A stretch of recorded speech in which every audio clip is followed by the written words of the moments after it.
Olá, queridos! Muito bem-vindos a mais um vídeo do canal. Sou o pastor Cleudson Cunha e no vídeo de hoje nós vamos falar sobre a biografia do profeta Jeremias. Esse que é um dos mais destacáveis profetas da Bíblia Sagrada, o profeta das lágrimas.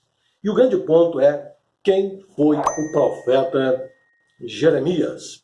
Bom, Jeremias ele foi um profeta que profetizou em Judá no final do século 7, início do século 6 a.C.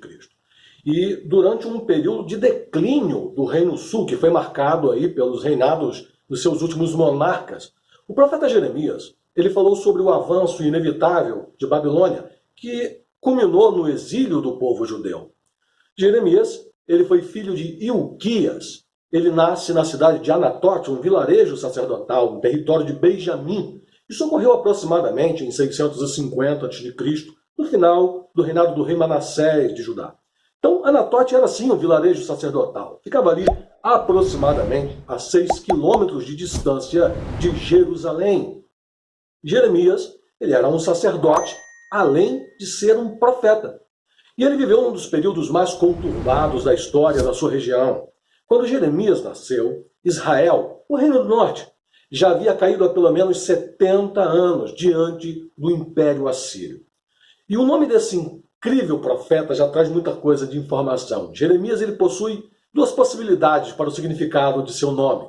Ele pode significar o Senhor edifica, no sentido de exaltar, ou o Senhor lança. Considerando também ali o significado do nome do pai de Jeremias, Ilquias, a gente tem muita informação. Ilquias significa em hebraico, o Senhor é a minha porção. Provavelmente, a família de Jeremias se manteve fiel ao Senhor, mesmo durante as terríveis práticas idólatras que aconteciam ali durante o período do reinado de Manassés. Bom, vamos falar da infância do profeta. Durante a infância do profeta Jeremias, os reinados de Manassés e Amon foram caracterizados exatamente pela apostasia e idolatria. O próprio rei Manassés anulou completamente as reformas que foram iniciadas pelo rei Ezequias, o seu pai. E apesar disso, na cidade sacerdotal de Anatote, Jeremias teve contato com a tradição religiosa de seu povo. Ali ele cresceu em um lar temente e obediente a Deus. Ele foi instruído na lei do Senhor, ele recebeu também profundo conhecimento das profecias de profetas anteriores, como, por exemplo, Isaías, Amós, Oséias. Enquanto a situação interna em Judá era lamentável por conta desse declínio religioso e do paganismo que se espalhava pela nação, no ambiente internacional não era diferente. Também havia um clima de constante tensão, envolvendo ali os assírios, os egípcios, os babilônios. Esse era o cenário em que Jeremias passou os seus primeiros anos. Bom, e aí a gente começa a poder falar um pouco do chamado deste profeta, tendo visto tudo isso. Jeremias, quando o rei Manassés morreu, provavelmente tinha cerca de 10 anos de idade. Amon, o filho de Manassés, governou Judá por 2 anos, entre 642 e 640 a.C. Depois quem assume o trono foi o jovem Josias, entre 640 a 609 a.C. Jeremias foi chamado pelo Senhor como profeta no 13º ano do reinado de Josias, 627 a.C., e no registro de sua convocação, a Bíblia enfatiza a forma soberana com que Deus o chamou. Antes que te formasse no ventre, te conheci. Antes que saísses da madre, te santifiquei. Às nações te dei por profeta. Jeremias 1:5. Diante do chamado de Deus, o jovem Jeremias ele alega ser incapaz de desempenhar tal tarefa, que ele não passava de um menino, como ele mesmo disse. E, além de indicar isso tudo que ele diz, uma possível idade prematura para exercer tamanha responsabilidade, essa resposta do profeta também pode significar que talvez ele ainda fosse espiritualmente e socialmente imaturo, talvez uma pessoa humilde, que não possuía, talvez, autoconfiança. Mas o interessante é que a objeção de Jeremias não foi um problema para Deus. Na verdade, o Senhor o tranquilizou dizendo o seguinte: não temas. Deus avisou o profeta que ele deveria falar tudo o que lhe fosse ordenado, mas também prometeu que estaria com ele durante os terríveis anos de aflição que se aproximavam. Bom, Jeremias, ele exerceu o seu ministério num período de pelo menos 40 anos. Isso significa que sua chamada para o ministério profético, ocorrendo ali entre 627 a 626 a.C., o profeta Jeremias ele continuou profetizando até pouco depois da queda de Jerusalém, em 587 a.C. Assim, ele profetizou durante os reinados dos últimos 5 reis de Judá: Josias, Jeoacás, Jeoaquim, Joaquim e Zedequias. Agora, um fato bastante interessante é que o ano de início do ministério do profeta Jeremias foi marcado por grandes reviravoltas internacionais e que, inclusive, abalaram a história mundial. Entre 627 e 626 a.C., Assurbanipal, o último grande rei da Síria, e Candalano, o governador de Babilônia, morreram. E aí Nabopolassar, o pai de Nabucodonosor, ele se aproveita daquele momento conturbado e também de enfraquecimento daquele império, o Império Assírio, e se torna rei de Babilônia. Isso acabou culminando na conquista da Síria em 612. E no florescer do Império Babilônico, lá por 605, como a maior potência mundial.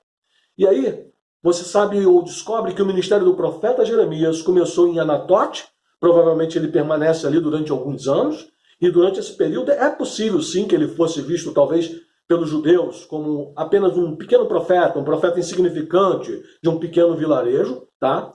E a história vai mostrar que existe também um período de silêncio no ministério de Jeremias, cerca de 13 anos de silêncio, entre 621 e 609. Durante esse período não tem qualquer informação sobre a sua vida. É provável que foi nesse tempo, inclusive, que ele acabou migrando de Anatote para a capital, para Jerusalém.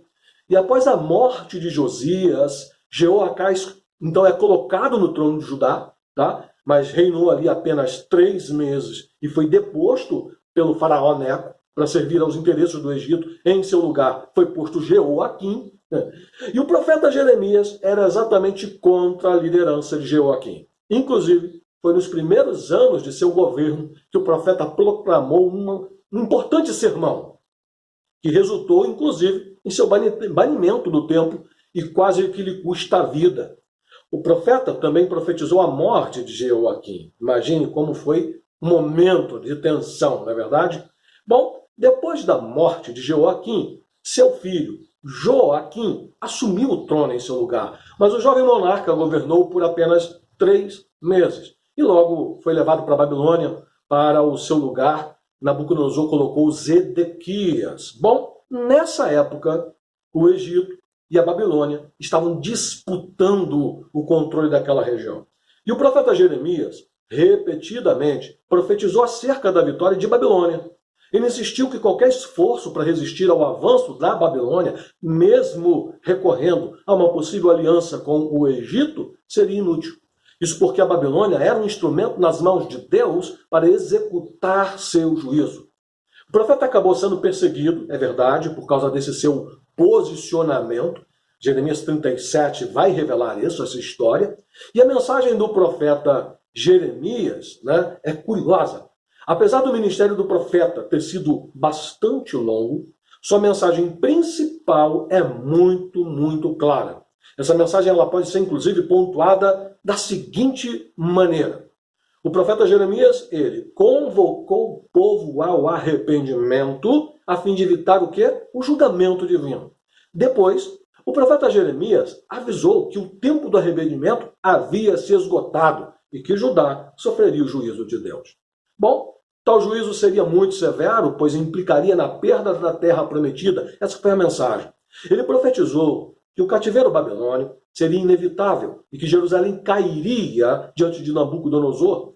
E o profeta mostrou, através da sua mensagem, que Judá mereceu o cativeiro por causa dos graves pecados que o povo persistiu em cometer, sobretudo o de idolatria. Bom, o profeta Jeremias, então, ele anuncia que o templo em Jerusalém não poderia proteger os judeus no julgamento iminente. O profeta também anunciou que Deus salvaria um remanescente de seu povo por meio do exílio. Então, quando o período de cativeiro terminasse, haveria ali uma maravilhosa restauração sob uma nova aliança, como está em Jeremias 31. O Novo Testamento mostra que essa promessa encontra o seu cumprimento pleno na pessoa bendita do Senhor Jesus Cristo. E aí você vai descobrindo que é possível perceber claramente que a mensagem do profeta Jeremias, conforme registrada em seu livro, serviu para lembrar a todos os exilados sobre os motivos que lhes conduziram às provações que estavam enfrentando. E bem como também para assegurar-lhes que, se arrependerem e se voltassem para Jerusalém, desfrutariam de grandes bênçãos. Bom, Jeremias é este homem, é este profeta, que tem toda esta história incrível, ao ponto de ser chamado de profeta chorão, porque viveu momentos agudos. Ele diz uma frase que eu quero fechar esta análise, esse estudo com ela. Um dos versículos que ele escreve é: quero trazer à memória somente aquilo que pode me dar esperança. Que o Senhor Deus te abençoe. Deixa aqui o seu like, deixa aqui, se inscreve no canal, deixa aqui seu comentário, se tem algum tipo de tema ou assunto que você queira abordar, e nós estaremos trazendo. Espero que esse vídeo seja uma bênção para a tua vida. Até o próximo e que o Senhor Deus te abençoe.